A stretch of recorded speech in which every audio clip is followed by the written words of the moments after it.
cálculo vetorial. Basicamente, a gente vai ver só a primeira parte do cálculo vetorial. O cálculo vetorial é um semestre inteiro que a gente tem que dedicar a ele, porque ele tem duas partes, igual ao cálculo normal. Porque a gente tem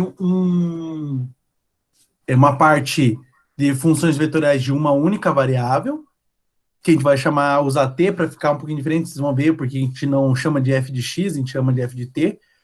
E depois, a segunda parte, a gente tem duas ou mais variáveis. Então, é bem parecido com o cálculo vetorial, né? Essa subdivisão com o cálculo integral normal. Porque a gente vai ter funções de uma variável, que seria o cálculo básico I1, certo? Limite, derivada e integrais. E depois tem o de várias variáveis, que seria o sinônimo da segunda parte do cálculo 1, e a primeira parte que a gente viu esse semestre do cálculo 2. Uma extensão do cálculo normal, só que aplicado em funções que viram, em vez de virar número, lembra quando a gente fazia cálculo? Calcule a função 2x, você joga um valor para o x, sai um número como resultado. Agora a diferença é que vai ser um vetor. Então a gente vai ter que fazer uma continha para calcular a primeira coordenada, por exemplo, né? E uma continha para calcular a segunda coordenada. Se a gente tem um vetor de 2 coordenadas de resposta. Se tiver de 3 coordenadas, uma continha para a primeira, uma continha para a segunda, uma continha para a terceira. Beleza? Então, vocês vão ver que, como eu falei, é muito simples, bem tranquilo. A única diferença vai aparecer na integral, que a gente vai ter dois tipos de integrais. Integral para cada coordenada do vetor separado e integrais que relacionam as coordenadas, que é para um tipo de aplicação, que é para comprimento de curvas. Uma coisa que a gente não tinha visto, a gente viu no cálculo 1 e no começo do 2, a gente viu integral como sendo a área ou o volume abaixo do gráfico da função. Mas a gente não viu como calcular, por exemplo, só o comprimento lá do gráfico. Digamos, eu quero calcular o comprimento do gráfico da função x quadrado, por exemplo. Do x de 0 a 1, por exemplo. Não a integral em si, a área abaixo do gráfico. Eu quero saber quanto que vale o comprimento do desenho só do gráfico mesmo. E isso a gente não sabia fazer até agora. A gente vai aprender agora, na verdade é o penúltimo tópico do segundo bimestre. Vamos lá. Começar com as funções vetoriais, a gente vai separar em duas partes as funções vetoriais que geram aqui, né? Tá dizendo aqui, ó, R2, então que geram vetores de 2 coordenadas e depois vetores de 3 coordenadas. Em tese, a gente pode definir para n coordenadas, o número que a gente quiser. Só que muitas das vezes a gente não consegue aplicar isso na vida real, né? Então, a maioria das vezes a gente vai aplicar vetores de 2 e 3 coordenadas, que são a nossa realidade física, 2 e 3 dimensões. Beleza? Mas a gente pode definir, vou colocar algumas definições ou propriedades utilizando n coordenadas, só para mostrar para vocês que pode ser extrapolado para o espaço n-dimensional. Então, basicamente, qual que é a diferença essencial e que muda realmente do cálculo normal para o cálculo vetorial? É esta ordem aqui, ó. Lá no cálculo normal, a gente sai de um conjunto domínio e chega num conjunto domínio da mesma, na verdade, sempre de primeira dimensão. Não importa se a gente coloca x, y, z na entrada, sempre o resultado é um número. Aqui é o contrário. Aqui a gente vai sair de um conjunto, que geralmente vai ser um ponto, né? Coordenadas x e y, certo? E o resultado vai ser um vetor, não mais um número. Agora é um vetor. Vou ter, então, aquilo que eu falei, vai ter uma equaçãozinha para achar a coordenada x e uma equaçãozinha para achar a coordenada y. Então, como a gente convencionou x e y as coordenadas do vetor, por isso que eu falei, a gente não pode usar de novo a variável x. Por exemplo, vai usar uma terceira variável, certo? Para denominar as equações, né, das coordenadas. Então, a variável t. Então, joga um número t, o t igual a 1, vai dar um vetor. T igual a 2, outro vetor. T igual a 3, outro vetor. T igual a 0, um outro vetor. E assim vai sucessivamente. Então, a gente joga um valor de t, certo, na nossa função, e o resultado sai esse vetorzinho, que a gente tem que fazer uma conta em função de t para achar a coordenada x e uma conta em função de t para achar a coordenada y. Beleza? Então, aqui o t pode ser um número real. Eu coloquei porque às vezes a gente pega, o t não pode ser negativo. Só para mostrar que não é qualquer número real, às vezes depende muito do tipo da função. Beleza? Então, outra coisa que muda, a gente não vai mais desenhar o gráfico da função vetorial. A gente vai desenhar o gráfico da trajetória que a função descreve. Então, o gráfico, a gente não vai poder ficar... Pense, a gente tem que desenhar lá o gráfico, digamos lá, vai desenhar lá todos os vetores lá do... O t variando de menos 5 a mais 5, por exemplo. A gente tem que desenhar todos os vetores, vai ficar uma sobreposição de vetores. A gente não vai conseguir enxergar bem.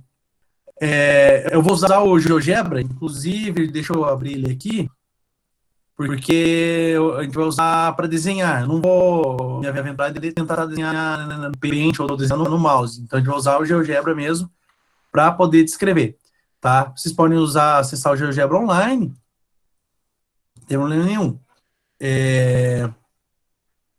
Então, o que eu tinha colocado? Falei, aquilo que eu falei, as coordenadas agora são equações. Então, a coordenada x do vetor é uma equaçãozinha que depende de t. A coordenada y é uma equação que depende de t também, certo? Então, a gente pode parametrizar, na verdade, as equações são parametrizadas em função de t, certo? O que significa? T é o nosso parâmetro, é a nossa variável. A gente pode chamar também de parametrização. Então, a gente fala que a função f... A gente vai denotar agora a função vetorial com a letra maiúscula, que depende do parâmetro ou da variável t. Tem a primeira coordenada a sua primeira coordenada dada por uma função de t, e a segunda coordenada também é uma função de t. Beleza? Então, qual que é a principal diferença? A principal diferença do cálculo vetorial é que a nossa resposta não é mais um número, é um vetor. Beleza? Então, dado um número t, que é o que está escrito aqui, certo? Pertencente ao domínio, a gente vai ter uma resposta, um vetor, e não mais um número, ok? Onde cada coordenada, sim, é uma funçãozinha. Então, a gente tem, basicamente, só dobra o tamanho do problema, né? Não deixa muito mais complexo, só fica maior. Tem que calcular uma função para a coordenada x e uma função para a coordenada y, beleza? Então, aqui, calcular f de 0 e f de 1. Esperar para projetar. Beleza.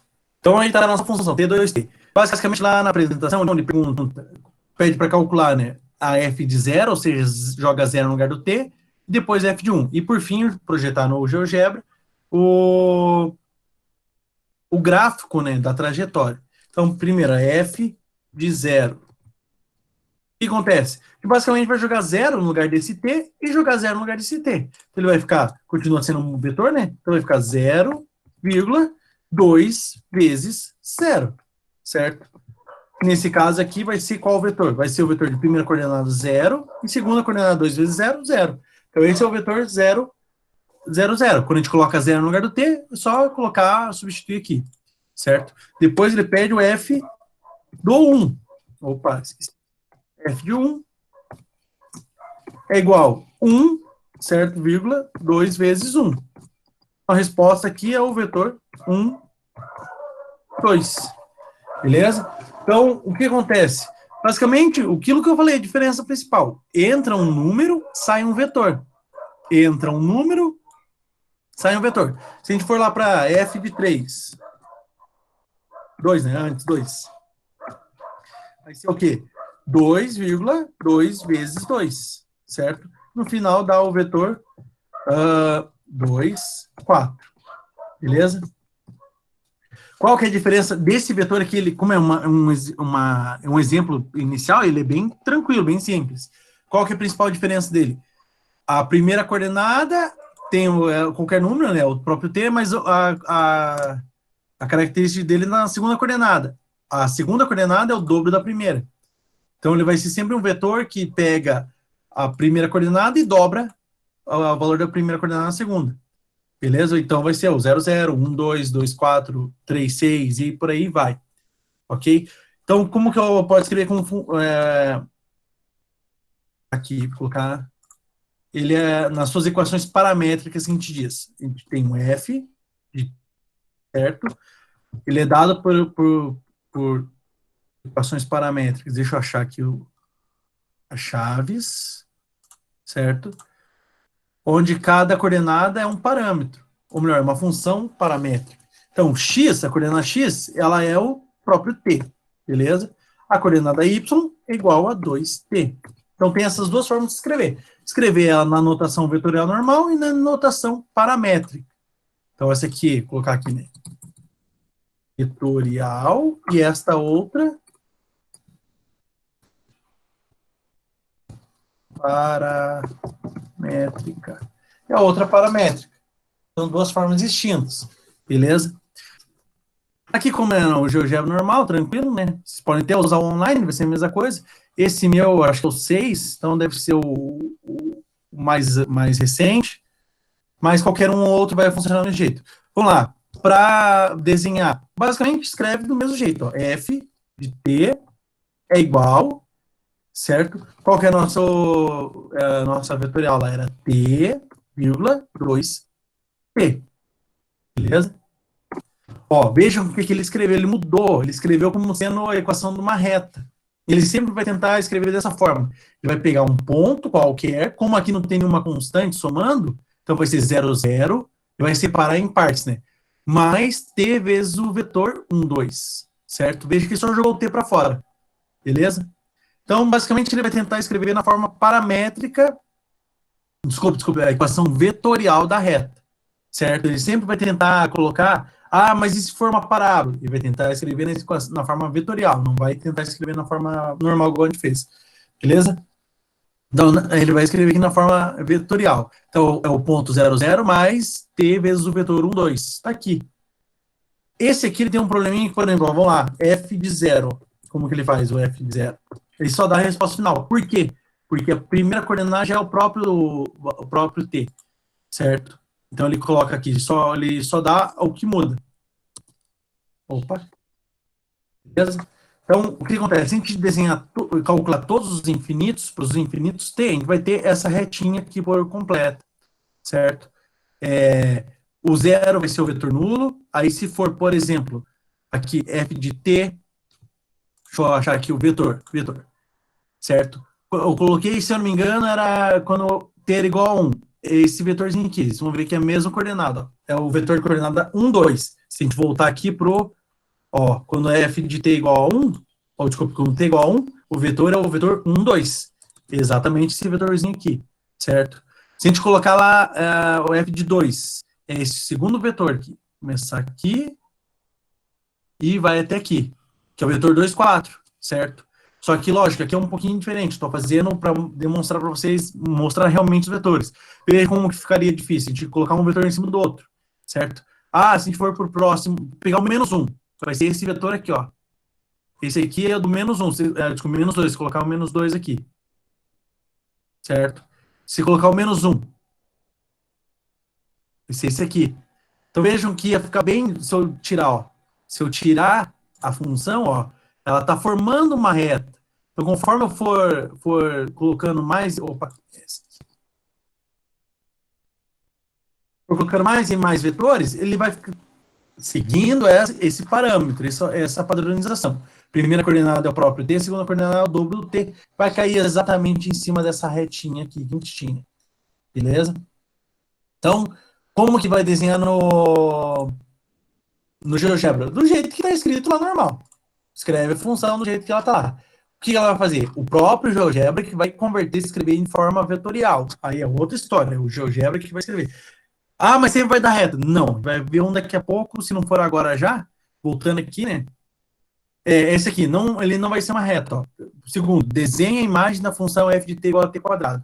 Vamos jogar primeiro t quadrado, né? Falei. Jogar aqui. Então, esse aqui era o 1.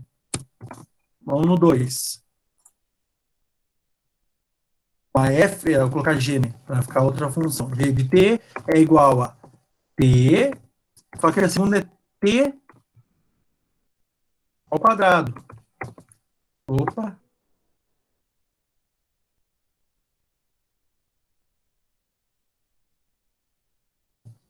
Não é isso.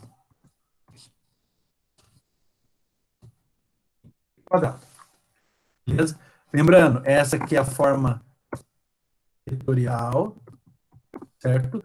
Vamos lá, f de 0. De novo, f de 0 vai ser 0,0 ao quadrado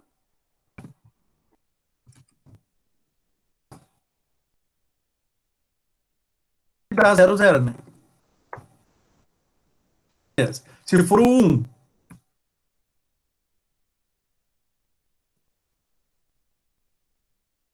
vai ser 1, 1 ao quadrado. Também dá 1, 1. Caso que dá 1, 1. Aí muda quando é 2, né? Se for 2, já começa a mudar.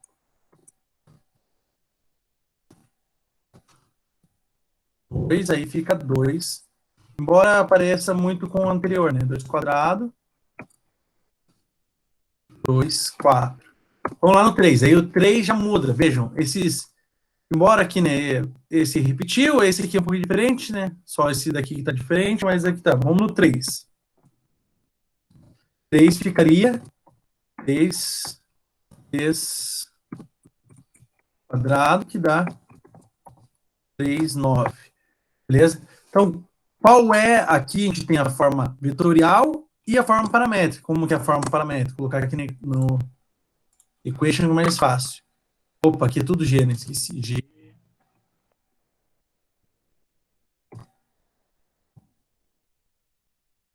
Para que esteja aparecendo o Word aí para vocês. Então, a G de T a forma paramétrica, ela vai ficar também, eu vou colocar chaves, dentro das chaves a gente vai ter que colocar duas equaçõezinhas. Então, o x é o próprio t novamente, e o y é o t ao quadrado. Beleza? Então, aqui, forma paramétrica. Beleza? Como a gente vai desenhar isso aqui? Lá ele não pediu, no exemplo ele não pediu para calcular, né? Só mostrando como a gente calcularia. Vai direto desenhar lá. Então, vixe, tem muita coisa aqui. Vamos aqui. G. G, T é igual T, vírgula, T ao quadrado. Deixa eu apagar aqui. Ficou certinho aqui, ó, nossa parábola. Com a parábola. Beleza? E como que ele fez? Veja, como eu falei, ó, ele sempre transforma e tenta passar para vetorial. Ó. É o ponto 0, 0 mais o vetor menos meio t mais 0,25 t quadrado. Uma forma diferente que ele escreveu aí. Não entendo por que ele faz essa parametrização. Mas é uma parametrização automática que o próprio GeoGebra faz. Beleza? Aí se for colocar lá, ó, G de 0 dá 0. G de 1 dá 1. G de 2 dá 4. Certo? Fica igual ao anterior. O que acontece? Como a primeira coordenada é o próprio t, ele não escreve a primeira coordenada, ele só escreve a segunda, certo? Porque a segunda é diretamente a influência da primeira, beleza? Então, o que aconteceria? Seriam todos os vetores aqui, certo? Interligando. Só que aqui tem um problema. Aquilo que eu falei, a questão, ó. Se, por exemplo, digamos que é do... é que aqui, deixa eu aproximar mais para achar o quadradinho. Isso. A gente teria que fazer o seguinte: quando t igual a 1, é um vetor que começa aqui e acaba aqui, ó. Quando t igual a 2, é um vetor que começa aqui e acaba. Cadê o 4? Aqui. T igual a 3, aí eu teria que distanciar. Cadê o 9 ali? T igual a 3, o vetor começaria aqui e ia até o 9 aqui. Então, o 9? Não, não é um pouquinho para cima do 9. Vou mover um pouquinho para baixo. Ó, já fica difícil de achar também, né? Ok. Beleza? Então, o que acontece? Se a gente fosse desenhar todos os vetores, vocês iam ver, aqui ia ficar totalmente cheio, toda essa parte aqui para dentro da concavidade da parábola ia ficar cheio de vetores. Ia ficar muito estranho de tentar de olhar para onde que está a função. Por isso a gente só desenha a trajetória dos pontos finais. Então, a trajetória dos pontos finais dessa função vetorial, basicamente, é só essa curvinha parábola aqui. Beleza? Não precisa ficar desenhando os vetores. Os vetores são opcionais. Como a gente faz na mão? Quando a gente vai desenhar na mão, a gente começa a... Deixa eu apagar aqui. Já dizendo, desenha 1, 2, 3, 4 vetores, aí vê qual é a tendência que está tomando, certo? Quando a gente vai fazer na mão, mas, tendo o GeoGebra, a gente não precisa mais fazer na mão, né? Até eu que era bem, vamos dizer assim, nesse ponto eu era bem flexível, eu não gostava de ter que ficar mostrando no GeoGebra, porque eu achava que eu ficava travado da aula, tô me convertendo, tô achando até melhor fazer os gráficos no GeoGebra do que ficar tentando fazer gráficos mais complexos à mão, porque daí não transparece realmente como é a forma para vocês, beleza? Então, basicamente, vai cair numa parábola.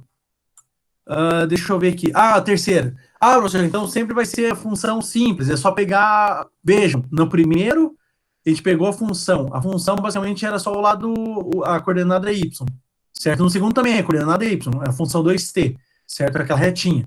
Coordenada y, a parábola t quadrado. Será que sempre vai ser assim? Vamos ver esse terceiro caso aqui, que ele é bem interessante. A função é cosseno de t, seno de t. Beleza? Essa daqui eu não vou substituir lá no Word, eu vou jogar direto no GeoGebra, porque daí esse aqui ele já mostra melhor. Como a primeira coordenada não é t sozinho, é cosseno de t, ele vai dar a resposta, realmente deu o ponto final. Então vamos apagar essa aqui, né? Só apagar, a gente já escreveu ela, não vou jogar fora. Não podia ter mais um H ponto e H é função, não dá, né? Então é cosseno t, seno t. Aí, ó, que foi? Não foi uma dependente só da segunda, deu um círculo. Bem diferente do que a gente está vendo. Primeiro a gente viu uma reta, depois uma parábola. Agora deu um círculo. E se vocês lembrarem, isso na verdade isso aqui não é uma função, certo? O círculo, circunferência, não é uma função, ela é uma equação. Por que ela não é uma função? Se a gente passar retas paralelas ao eixo y, se cortar duas vezes o gráfico, não é função. Por exemplo, a gente colocar a reta x igual a, vamos colocar aqui, 0,5. Ó, essa retinha. Tem que projetar essa retinha, ó, tá cortando em dois pontos. Tem esse ponto de interseção e esse ponto de interseção. O que isso indica? Quer dizer que para o x igual a quanto que eu coloquei? 0,5, eu tenho dois y diferentes. E isso descaracteriza uma equação, uma função. A função não pode ter. Para qual dos dois que eu vou usar então? Então, não é uma equação, não é uma função, uma equação, beleza? Então, uma outra vantagem que as funções vetoriais nos trazem? A gente pode escrever funções, transformar equações, que não são funções, né? Nem sempre a equação é função, uma equação numa função. É isso que aconteceu aqui. A gente tinha uma equação, que é a equação da circunferência, ela virou uma função, certo? Nesse caso, qual que é o raio da circunferência? O raio 1, que é de 0 até 1. Comprimento, não sei se tem comprimento aqui, segmento de reta. Que ele aparece, segmento 1, raio 1, que é o raio da função, certo? Então, deixa eu tirar essas coisas aqui.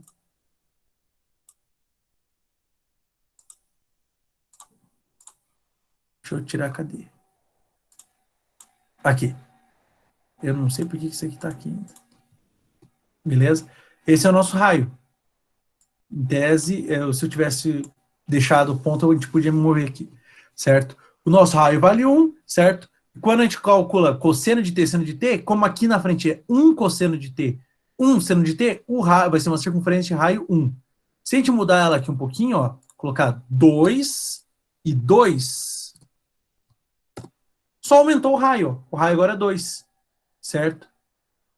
Então, a equação paramétrica de uma circunferência de raio 2 agora. Se a gente trocar, ó, vejam, se a gente mudar, em vez de ser 2, eu deixo 1 de novo. Virou uma elipse, beleza? Um eixo vai ter raio 1 e o outro eixo raio 2. Então, a gente pode agora, em vez de escrever, a gente vai transformar equações, circunferência, elipse, por aí vai, em funções. Agora é uma função, beleza? Onde o primeiro, o número que está multiplicando aqui, deixa eu colocar aqui um 5, é o raio do eixo X, e o que está multiplicando aqui é o raio do eixo Y. Virou outra elipse, ó. Com raio no eixo X igual a 5, raio no eixo Y igual a 2. Exatamente o que está aqui. Beleza? Então, o que a gente pode ter agora? Nesse terceiro, H. H de T é cosseno T, seno T.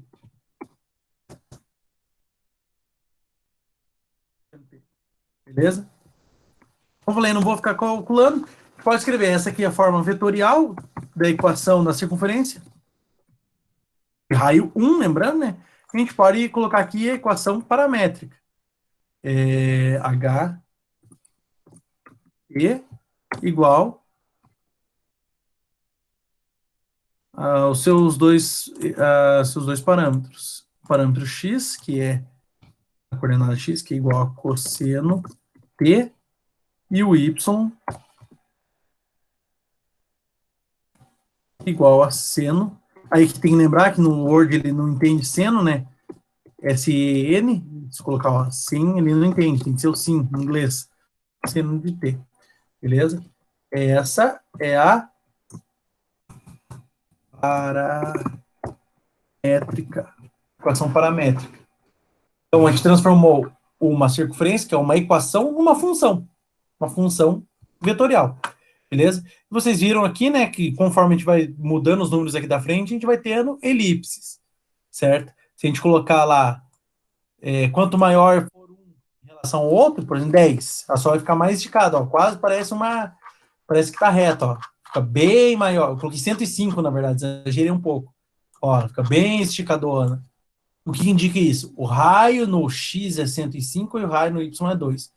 Próximo passo agora, a gente já viu, né, como desenhar os gráficos e como calcular os vetores, né? Então vamos para R3. Então vetores, agora funções vetoriais que geram vetores no R3. Qual que é a diferença? Incluir a coordenada z, colocar a altura, só isso. De resto, tudo igual. Então a gente vai colocar um valor t do domínio e vai ter um vetor, a resposta um vetor de 3 coordenadas. Só isso que muda, mais nada. Beleza? Então vejam, ó. As coordenadas x, y, z serão 3 funções, ambas as três, né? As três em função de t. Então vai ser uma continha para o x em função do t, uma continha para o y em função de t, uma continha para o z em função de t. Beleza? Como a gente pode expressar também? Já que são equações, pode expressar na forma paramétrica. X é uma função de t, y é uma função de t, z é uma função de t. Beleza? Quando a gente escreve dessa forma, a gente diz que é a forma paramétrica, tá, pessoal? Qual que é a diferença? Não tem nenhuma, é só uma forma diferente de se escrever a mesma coisa. Igual a equação da reta lá, a gente tem a equação geral da reta, né, ax mais by mais c igual a zero, e tem a equação reduzida, y igual a ax, melhor, né, m, ou ax mais b, beleza? Então, são formas diferentes de escrever a mesma coisa. Às vezes é mais indicado usar uma, que fica mais fácil de entender, outras vezes é mais indicado usar a outra, que é mais fácil de entender. Mesma coisa na equação da reta lá em álgebra linear e geometria analítica. A reta, você tem 3 equações, além das duas que eu já comentei. Tem a equação vetorial, a equação paramétrica e a equação simétrica. Então, ao todo, a reta tem 5 tipos diferentes de equações. Equação geral, equação reduzida, quando a gente tem retas no R2, no plano cartesiano. Equação vetorial, paramétrica e simétrica, quando a gente tem também no R2, né, mas a gente estende para o R3 também. Então, são formas diferentes de se escrever. O porquê é interessante a gente aprender a escrever na forma paramétrica, que é essa daqui. Porque lá em cálculo 3, quando vocês forem calcular, principalmente integrais em campos vetoriais, vocês vão ter que trabalhar geralmente com a equação paramétrica, para ficar mais fácil. Calcular integral de superfície, fluxo que atravessa uma superfície, fluxo que atravessa uma área, vocês vão ter que parametrizar a superfície, a área, então a gente precisa entender ou lembrar como que a gente faz dessa forma aqui. Mas é bem tranquilo, quando chegar lá vocês vão ver também formas de parametrização, beleza? Uma função vetorial t, beleza? Vamos projetar ela. Então eu vou aqui apagar aqui tudo isso, novo, não vou gravar o anterior para não ter que ficar apagando. Só que nesse agora é uma função de 3, vetor de 3 coordenadas. Então, eu vou no exibir, vou tirar a janela de 2 coordenadas e colocar só a visualização 3D. Porque a gente vai ter vetores de 3 coordenadas agora, não mais de 2 coordenadas. Então, nosso primeiro é um f, t, que ele é e, t, olha lá o desenho dele. Uma reta também. Beleza? Se vocês lembrarem lá de álgebra linear, é exatamente a equação vetorial da reta. É um ponto destacado qualquer que a reta passe por cima, mais lambda, que é um número que multiplica o vetor 1, 1, 1. Beleza? A equação vetorial da reta. Essa equação é a reta bissetriz, não é bem bissetriz, eu não sei como que diz para tridimensional, mas seria bissetriz do primeiro e do, deixa eu ver aqui, primeiro, segundo, terceiro, quarto, quinto octante, certo? Então ela é meio estranha. Mas é uma reta tridimensional, ok? Essa é a vantagem de GeoGebra, embora eu me bata muito com ele, mas ela é a vantagem dele que você consegue mexer, principalmente na parte tridimensional, para ver de outros ângulos a função. A próxima é a cosseno de t, seno de t, 1. Aqui eu limitei só de 0 a 2π, mas o próprio GeoGebra já limita. Então, a g agora de t é cosseno t, seno t, beleza? E altura z1. Então, deixa eu tirar aqui. O que ela fez? Tem que olhar aqui por cima. É exatamente só cosseno de t, seno de t, só que, como tem um z igual a 1, a altura igual a 1. É uma circunferência na altura 1. Uma circunferência, ó. Na altura 1. Por quê? Se a gente eliminar a terceira, a gente cai no R2, como se a gente estivesse olhando aqui de cima, em cima do eixo Z. Então, vai ficar parecendo realmente uma circunferência de raio 1, certo? Como a gente está colocando uma altura, então tá aqui, ó. Altura 1 é uma circunferência na altura 1. Beleza? Bem tranquilo. A terceira e última, ela é bem mais diferente. Já é uma parametrização que a gente precisa olhar. Que é a hélice. Trajetória da função. Cosseno de t, seno de t, t. Então, ela é assim. O que muda da G para H, melhor dizendo? Ela é cosseno t, seno t, opa, vírgula, né? Então, uma vírgula. Seno t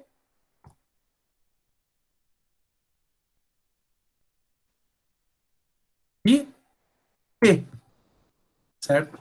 Vamos tirar, vou deixar aqui as duas para mostrar. Essa aqui tem que afastar para a gente entender. Ó, a princípio ela parece uma cobrinha, só normal. Se a gente olhar de cima, deixa eu tirar a G agora. Se a gente olhar de cima, o que ela é? De novo a circunferência raio 1. Só que tá vendo, ó, conforme a gente vai aproximando, ela vai girando. Na verdade, ela é uma espiral. Se a gente for afastando, ó, a gente afastando, ela é uma espiral, ó. Ela vai girando, ó. Assim, mais fácil de ver que é uma espiral. Certo? Quando eu coloco T, aqui, ó, era 1, era fixo na altura 1. Aqui eu já comecei a colocar, ó, T. Então ele vai ter para a altura 0, ele tem um desenho, para a altura 1 ele tem outro desenho, para a altura 2, e assim vai sucessivamente até chegar na altura π. Porque ele varia de 0 a 2π, na verdade. Então até chegar a 2π. A gente chama de hélice, embora não pareça uma hélice, né? Parece as hélices do RNA e do DNA. Certo? A hélice é assim, né? Ela vai girando e subindo. Isso. Se a gente mudar, ó, vejam, aqui a gente tem uma hélice que começa no 1 e volta e fecha aqui. Se a gente colocar uma J trocado, vamos ver como fica, ó. Então aí dá para brincar, tá, pessoal? Se vocês quiserem lá, não precisa, né? Vamos colocar seno T, cosseno T, T.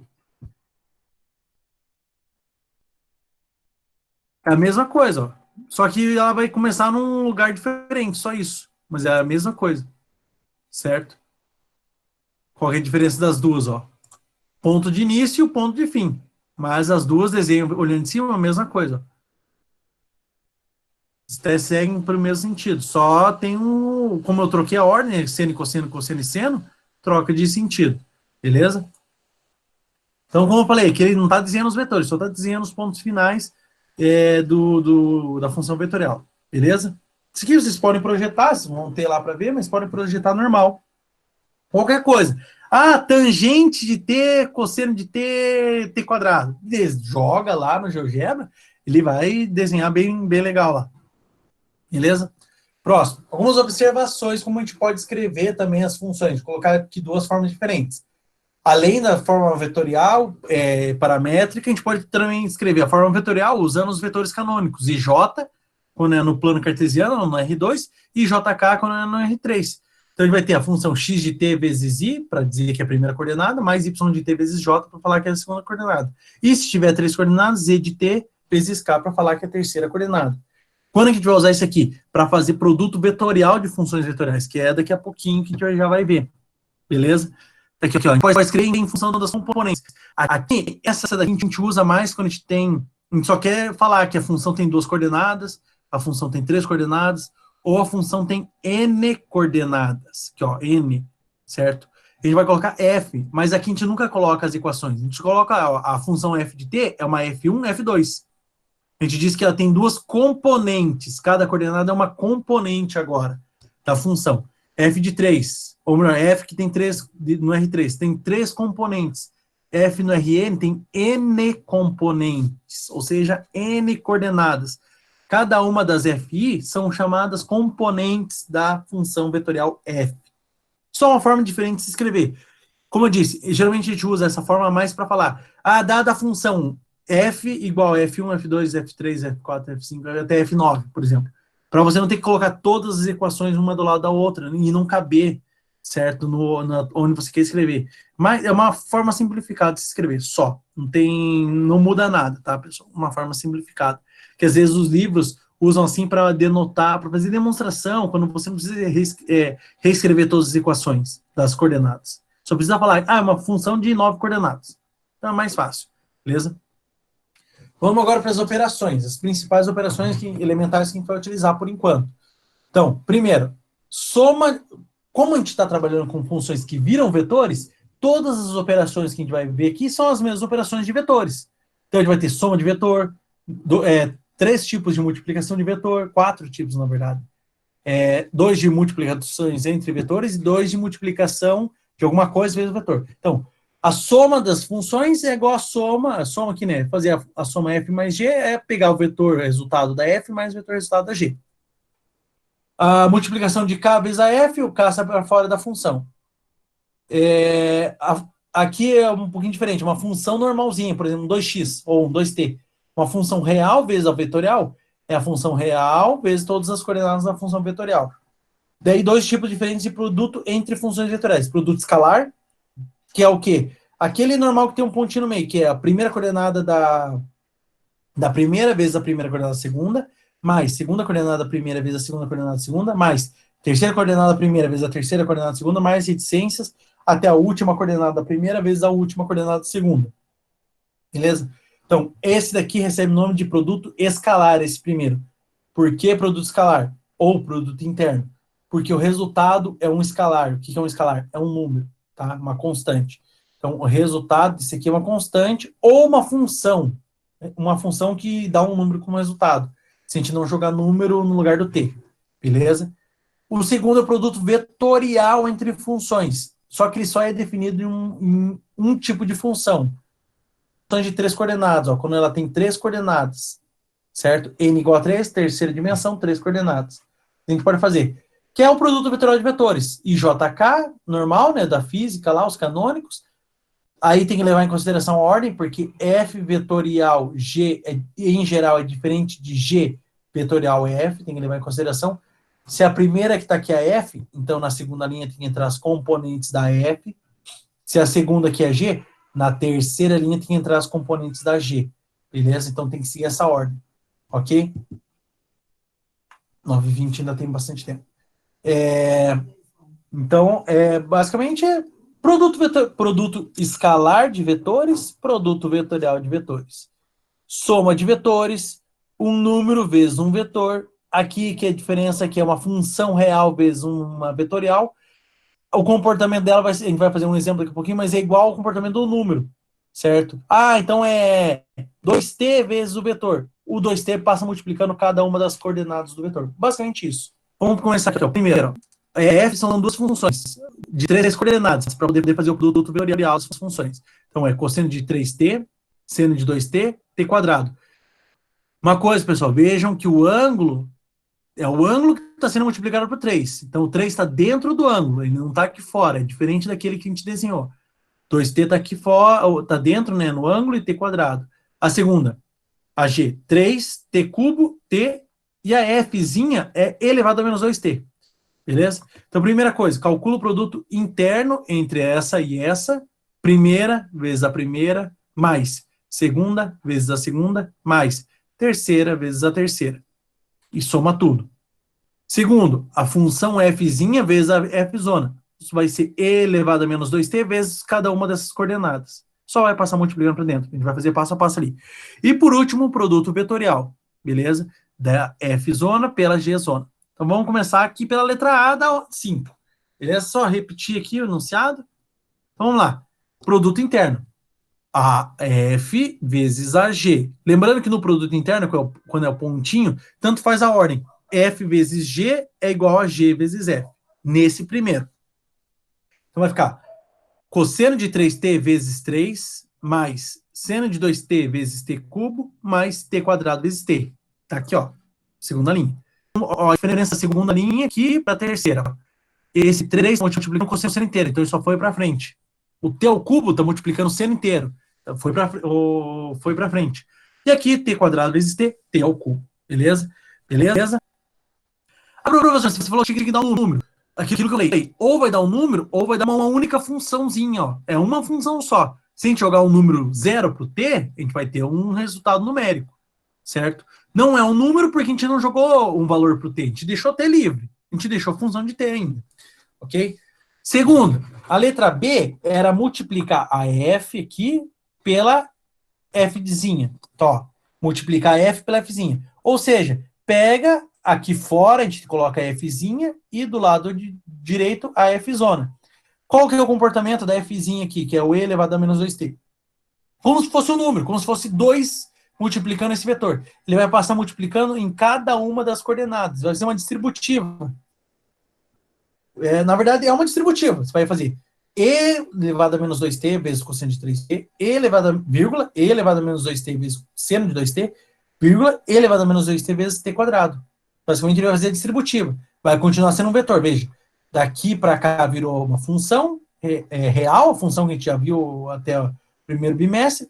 Aqui se mantém um vetor, veja o resultado. Ó. Ele manteve vetor, manteve aqui os coordenados, ó, vírgula e vírgula. Porque era uma função real multiplicando uma vetorial, só fez a distributiva. Beleza? E o terceiro e último caso é o produto vetorial da função f e da função g. É o produto vetorial. Como que a gente faz isso aqui? Lembrando, né? O que a gente fez? Como é um determinante, lembrando que entre duas barras é determinante, certo? De uma matriz 3x3. A gente vai usar aqui a regra de Sarros, tá? Qual que é a regra de Sarros? Pega as duas primeiras colunas e repete aqui do lado. Que já coloquei aqui, ó. Veja essas duas colunas e repete aqui. E como a gente faz as contas? De cima para baixo, da esquerda para a direita, mais, e mais. De baixo para cima, da esquerda para a direita, menos. Menos, menos, menos. Então vai ser esse vezes esse, mais. Esse vezes esse, mais. Esse vezes esse. Aí, menos 3 vezes seno de 2t vezes k, menos t cubo vezes t quadrado vezes i, menos t vezes cosseno de 3t vezes j. Beleza? Então, aqui, ó, veja, coloquei aqui na sequência para mostrar qual é o procedimento, né? Primeiro, os três somandos, somando, né? Não somando, não tem plural, somando, aí menos os três subtraindo. Beleza? Aí vai ficar lá. Fiz as contas. Já fiz, ó. I vezes seno de 2t vezes t, ó. Coloquei na ordem que está sendo feita a multiplicação. I vezes seno de 2t vezes t. Lembrando que se t não está multiplicando o ângulo aqui dentro, ele está multiplicando o seno. Por isso que ele vai passar para frente. Mais j vezes t quadrado vezes 3. J vezes t quadrado vezes 3. Mais k vezes cosseno de 3t vezes t cubo. K cosseno de 3t vezes t cubo. Beleza? Aí, como os três estão negativos, eu coloquei o menos em evidência. Só isso que eu fiz, tá? De diferente. 3 vezes seno de 2t vezes k. Tá aqui, ó. 3 seno de 2t, k. Mais, né? Já coloquei o menos em evidência. Se fizer a distributiva, menos com mais, menos com mais, menos com mais, menos. T cubo vezes t quadrado vezes i. T cubo vezes t quadrado vezes i. T vezes cosseno de 3t vezes j. T cosseno de 3t, j. Aí depois tirei dos parênteses. Beleza? Já tirei dos parênteses e já fiz só joguei o t para frente, joguei o 3 para frente, por aí vai, beleza? Só organizei a casa. Daí daqui, da terceira linha para a quarta, o que eu fiz? Eu peguei, quem está multiplicando I, tem aqui, ó, esse termo multiplicando I, com esse termo multiplicando I. Mas só que esse é positivo e esse é negativo. Então vai ser o primeiro menos esse. Quem está multiplicando J? 3t quadrado e t menos t cosseno de 3t. Juntei também. E quem está multiplicando K? T ao cubo cosseno de 3t menos 3t seno, 3 seno de 2t. Só coloquei, acumulei os semelhantes. Então, quem está multiplicando I, um é positivo e o outro é negativo. Certo? Negativo aqui. Quem está multiplicando J, um é positivo, ou o outro é negativo. Quem está multiplicando K, um é positivo, e o outro é, que é o sinal de menos, negativo. Beleza? Então aqui está escrito na forma canônica, com os vetores canônicos, e posso escrever na forma vetorial também, que é a terceira e última. Quando a gente separa por vírgulas. Então, ó, primeira coordenada, segunda coordenada, terceira coordenada. Lembrando, quem multiplica I, primeira coordenada. Quem multiplica J, segunda coordenada. Quem multiplica K, terceira coordenada. Vejam que eu só escrevi sem o IJK usando as vírgulas. Primeira coordenada, segunda coordenada, terceira coordenada. Beleza? Beleza? Então agora vocês têm aí, como eles falaram, a gente tem que deixar vocês resolverem em 10 minutos, 10 não, 5 minutos para fazer o exercício 6, pessoal.